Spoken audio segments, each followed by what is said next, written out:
Video ஃபுல்லாக பாருங்கள். நம்மளுக்கு ஒரு குறை இருக்குது அப்படிங்கிறத வந்து நம்ம யார்கிட்ட சொல்லுவோம்?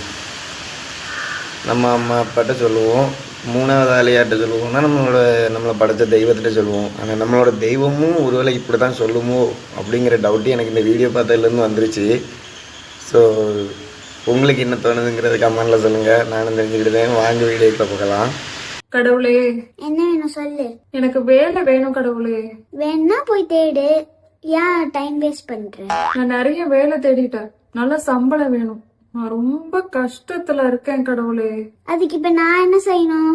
நீ வேலை வாங்கி கொடுத்தீனா நான் உனக்கு ஏதாவது செய்யறேன் கடவுளே. நீ ஏன் கஷ்டத்துல இருக்க? நீ எனக்கு என்ன செய்வ? நான் தேங்காய் உடைக்கிறேன் கடவுளே. நான் என்ன தேங்காய் சட்னியா சாப்பிட போறேன்? சரி, நான் உன்னை தினமும் பார்க்க வரேன் கடவுளே. எதுக்கு? அது கூட இதை கூட என்ன டிஸ்டர்ப் பண்ணிட்டு இருக்கிறதுக்கா? நான் என்ன பண்ணா நீங்க சந்தோஷப்படுவீங்க சொல்லுங்க கடவுளே. உன் வேலையை நீயே தேடிக்க, என்ன டிஸ்டர்ப் பண்ணாத. டெய்லி நிறைய பேர் என்கிட்ட இப்படி ரெக்வஸ்ட் பண்றாங்க, என்னால முடியல. என்ன வேற சரியா பண்ணிட்டாங்க, எழுந்துச்சு ஓடவும் முடியல. வாடா, நான் கடவுள இருக்க ரிசைன் பண்ணிட்டு போறேன். பை. நான் மனுஷனா